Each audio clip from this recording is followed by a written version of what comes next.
Have you ever got to 6:30 on a Wednesday and had nothing better to do?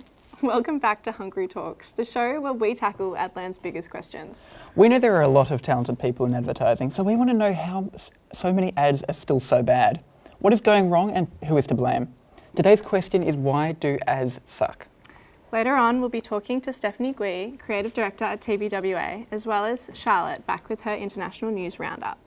And we'll be having a quick chat about a stellar industry opportunity that also happens to be this week's Quick Brief. So, Emmy, for you, what is it that makes an ad bad? I just think like something that's long and really, really boring. Like I think those are the two things that if it's one or the other, or if it's both, nah. So have you ever had like a moment where you've refused to buy something that you would otherwise buy from a company because their ads are so bad? Yeah, I have like this staunch hatred of Cotton On now, just because every time I watch a YouTube video, I get this 2-minute long sort of slideshow of products that I can't skip. I hate it.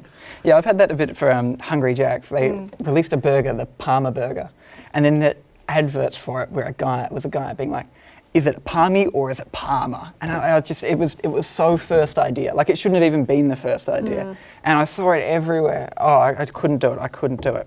But on that note, I think it's time for some quickfire Adland news with our international correspondent, Charlotte.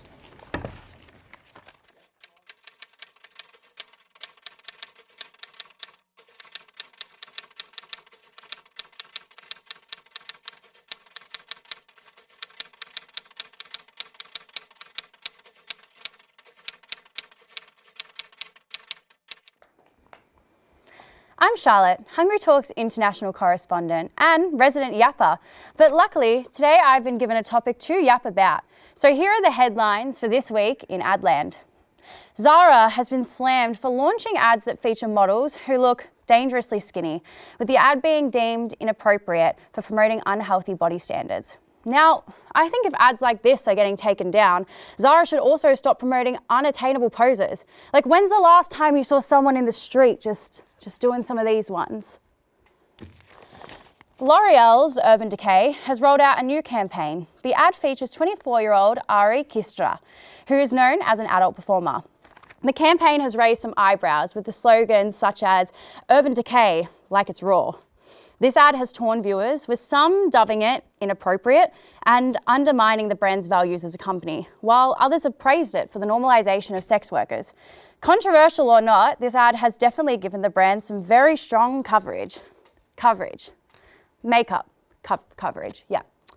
Anywho, Duncan has launched its new ad, King of Summer, starring Gavin Casaleño, or as we all know him, the one Bally shouldn't pick. If you're the Summer I Turned Pretty fan, which you should be, get on that. The ad has been slammed, being linked to eugenics, with lines like, I just got my colour analysis back. I mean, seriously, he wonders why we're all Team Conrad. We're all Team Conrad, by the way. Well, it's safe to say this week has not fallen short of controversies in our industry. Well, that's your short report this week for major headlines in our Adland. Back to you, Emmy and Nick.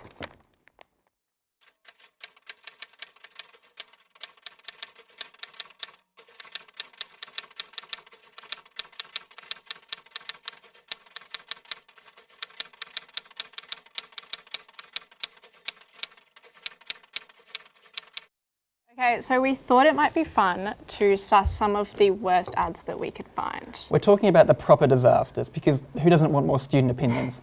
Now, I've looked for weeks for the worst one out there, and here's what I've found. Okay, I'm off. I'm gonna miss you. Yes, I am. Who's a good boy? You are. Yes, you are. Oh, yes, you are. I'll see you later. Don't spend all day on the couch. I won't. See ya.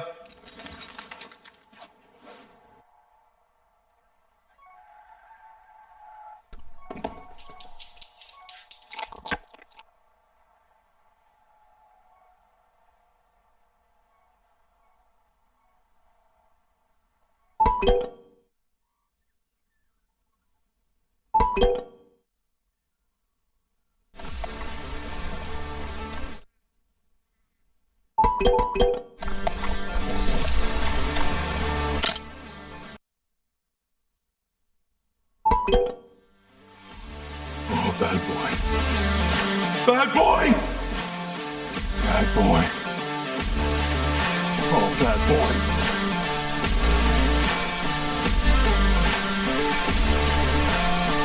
No, bad boy. Bad boy.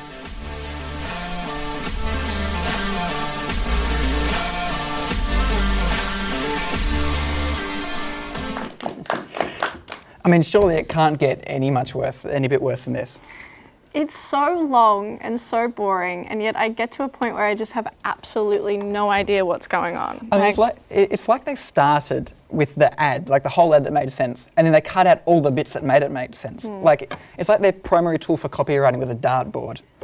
I mean, it's really unbelievable. Okay, so here's what I don't understand about it is if they wanted to make out that this sort of, I don't know, dog is that their mascot, would they not, I know this is a bit macabre, but would they not have the guy chase after the really quick dog on the lawnmower to like prove how good what lawnmower is or something? No, we checked this. It's strictly prohibited in the mowing advertising code. You can't mow over dogs. I just don't think, it doesn't make any sense to me. Like, it doesn't make any sense. But anyway, so we've got that terrible ad. Now moving on to this Coles one, which to be honest, I don't ever think I've seen any more bad feedback on Campaign Brief. It's barbecue time at Coles. When you light up your cold summer barbecue, Ladies and gentlemen, Mr. Normie Rowe. all of Aussie beef takes over you. It's Coles Aussie Beef, Normie. How about a rump steak? Delicious and tender. A special snaggle burger? The mince, mate. Send shivers down your taste buds. Can I join in here, Normie? No added hormones. And Coles is still the only national supermarket where all our fresh beef has, once for old time's sake, Normie. No added hormones. So for the perfect Aussie barbie, get down the Coles. I mean, obviously that's a disaster, but just have a look at some of the glowing feedback that was actually put on there. I mean, I just simply don't get the ad at all. What do you think? I mean, the reason it's so bad is because they haven't figured out that their target audience is eardrums. I mean, the key is in a different postcode. But the thing that really interests me is, to what extent do you think it was actually intentional? Because to annoy everyone. Well, it's passed through a lot of hands, and it's clearly like so many choices made were really questionable. I mean, like, obviously we're not the target audience at all. It's from 2012. It's an old ad. But even when we were looking for such a bad one, it's titled on YouTube the worst ad in Aussie history. And then to actually go even further, there's been a drum and bass remix of the ad, and then all sorts of sort of memes that have come out of it because everyone hated it so much. So did it sort of work? I don't know. I mean, I've been thinking about this ad all week, and I haven't got no added hormones. Out of my, I'm sorry, I can't do it. But it's stuck in my head. I know now that Coles beef doesn't have any added hormones, but it actually doesn't make me want to shop at Coles anymore. No, it makes me want to boycott it. Now, just thinking about this has made my brain implode. So I think it's time to get an experienced professional, someone who can make fun of bad ads and actually come from a position of authority. So while we welcome up Steph Gwee, Creative Director at TBWA, here's one of their recent ads for Herbert Adams.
Now, my first question is following on from this. Do you think it's worse for an ad to be annoying or forgettable?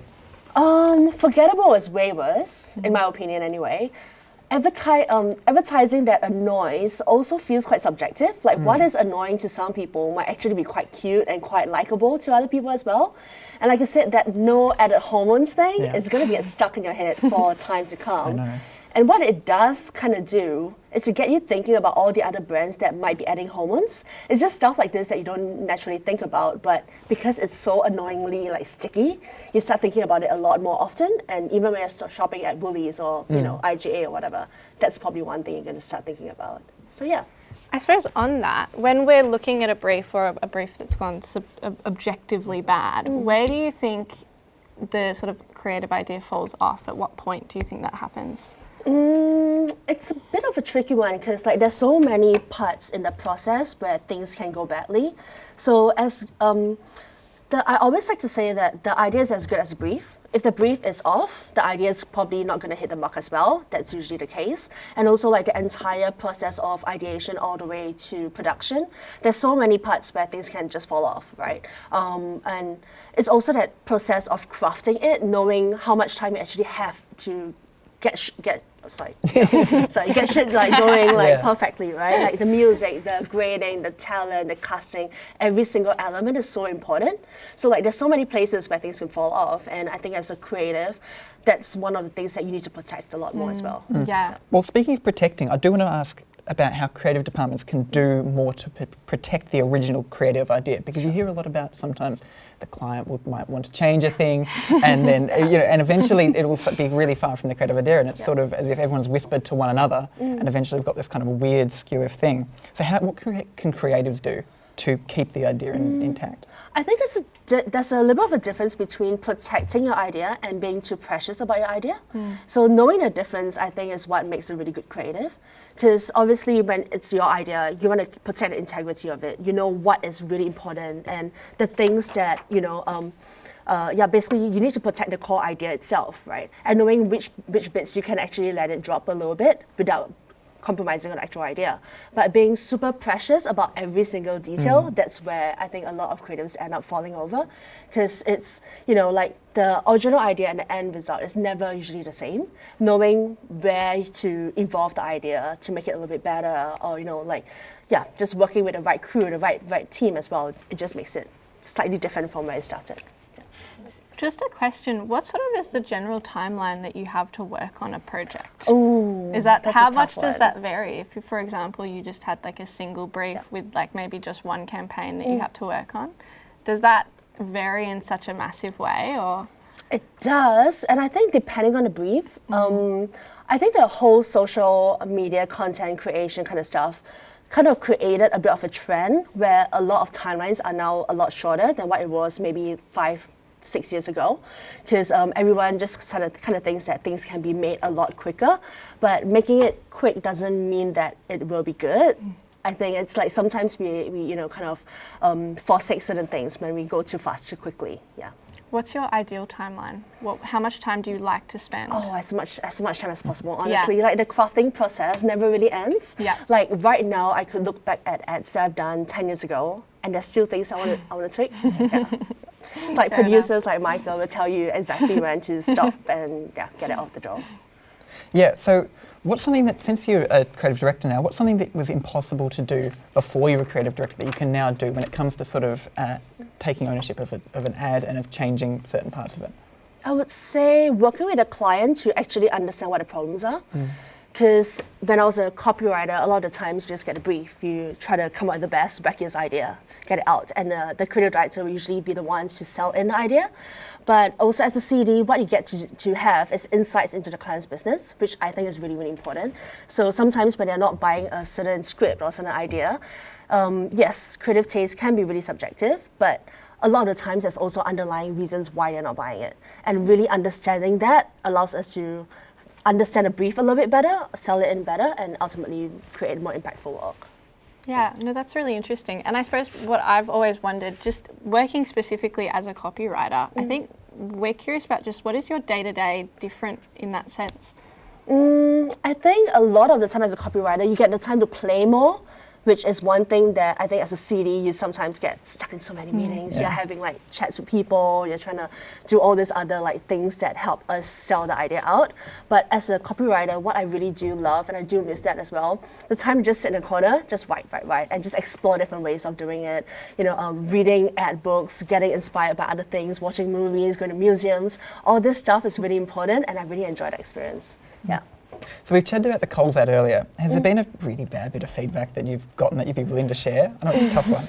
I mean, campaign briefs sometimes it's really tough. Yeah, they can skewer any ideas. But I can't remember the really bad ones. Maybe I just kind of block it out because you guys do something. But yeah. No, fair enough. Yeah. Well, that's the thing, because an ad's obviously being shown to hundreds of thousands, if not millions of people. Exactly. Is there a point at which you've ever taken public feedback on board with, in your future work?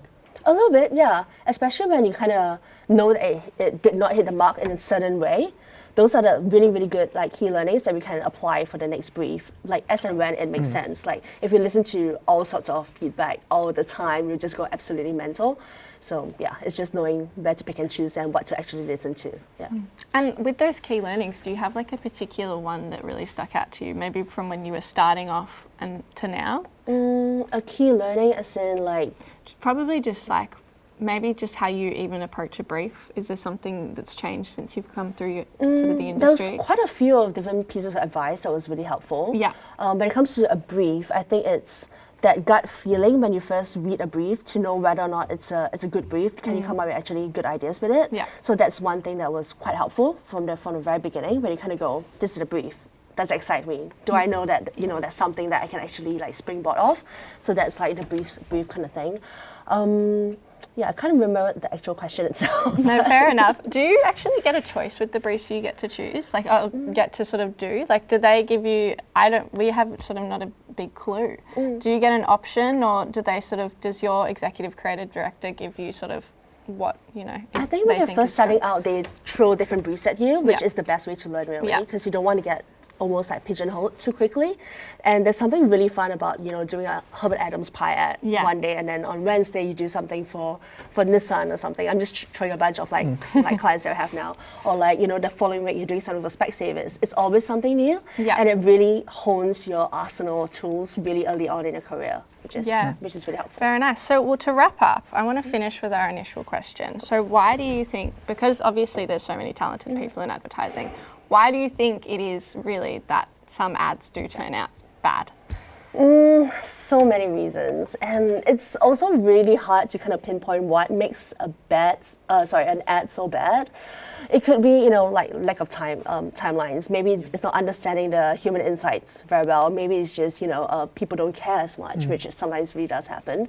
So, I mean, there's so many different reasons why an ad turns out the way it is. Well, thank you so much for coming on, Steph. Now, before we finish, we've got Micah coming on, a senior integrated producer at TBWA, to introduce this week's quick brief. Thank you very much. Thank you. Thank you. Thanks. And Helen.